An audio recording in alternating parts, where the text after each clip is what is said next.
Hey, je suis le mangeur de patates pour la Bucket Team et aujourd'hui je vais faire une critique des Seven Deadly Sins, la série Netflix tirée du manga du même nom.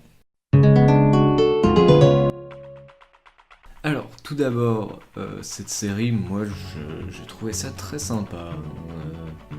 Ça vole pas très haut. C'est tout ce qu'il y a de plus classique comme animé. Il y a des décapitations, des explosions de corps, il y a des trucs comme ça. Et il y a aussi des trucs complètement cons. Vraiment très cons. Donc je vais vous faire le pitch du début de l'histoire, un petit synopsis. Alors, le gérant d'un bistrot, d'un bar, d'un machin là, a la rencontre d'un chevalier en armure.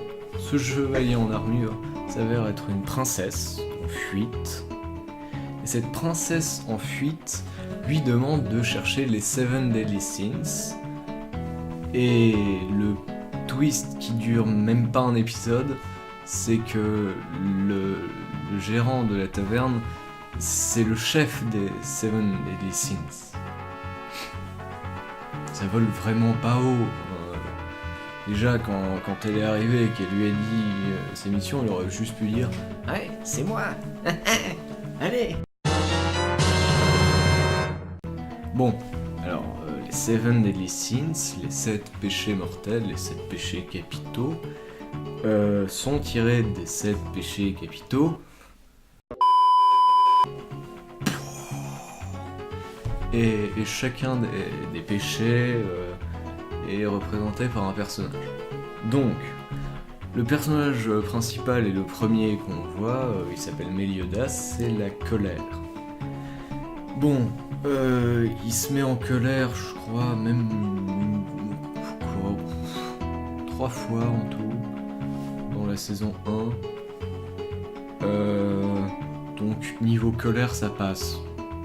J'ai vu pire. La luxure, c'est ce personnage-là. Ça c'est la luxure déjà.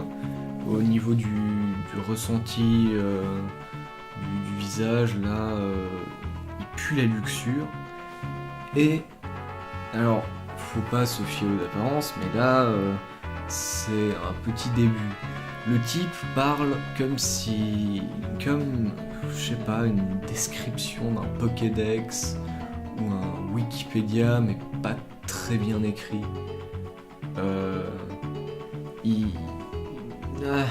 Ouais, ça a l'air d'être une sorte de robot Google assez mal programmé, un truc comme ça.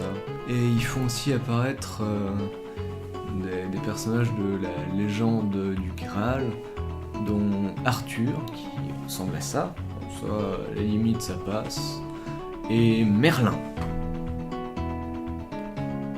Merlin, c'est ça. Ça c'est... Une part de clafoutis. Ça c'est Merlin.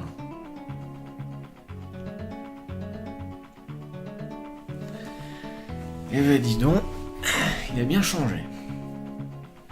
Et l'intrigue générale, après que la princesse soit venue voir Meliodas, ils partent pour chercher le passé des Seven Deadly Sins, parce que visiblement Meliodas était complètement bourré au moment où ils sont fait virer des chevaliers, et où ils ont tué tout le monde. Oui, parce qu'ils se sont fait virer des chevaliers, ils ont tué tout le monde. Et du coup, ils se battent contre les chevaliers et ils tuent tout le monde. Et ils se battent contre des démons. Et oui, la princesse, elle est très niaise. Le personnage principal l'harcèle sexuellement tout le temps. Au final, elle arrive à tomber amoureuse. Ouais, non, mais... ça vole vraiment pas haut, c'est très très con comme animé. Mais... c'est pas désagréable à regarder. Voilà, donc... si vous voulez vous creuser la tête, regarder autre chose. Mais si vous vous en foutez un peu, allez-y, c'est sympa. Il y a des passages cool, il y a des moments badass, il y a de l'action, il y a de la violence, parfois, mais c'est assez rare, avec parcimonie. Non, c'est sympa, c'est pas... Ouais, vous allez pas gagner du QI en le regardant, hein, mais c'est cool, c'est sympa, c'est très couillon, j'aime bien. C'était le mangeur de patates pour la Bucket Team. Ciao.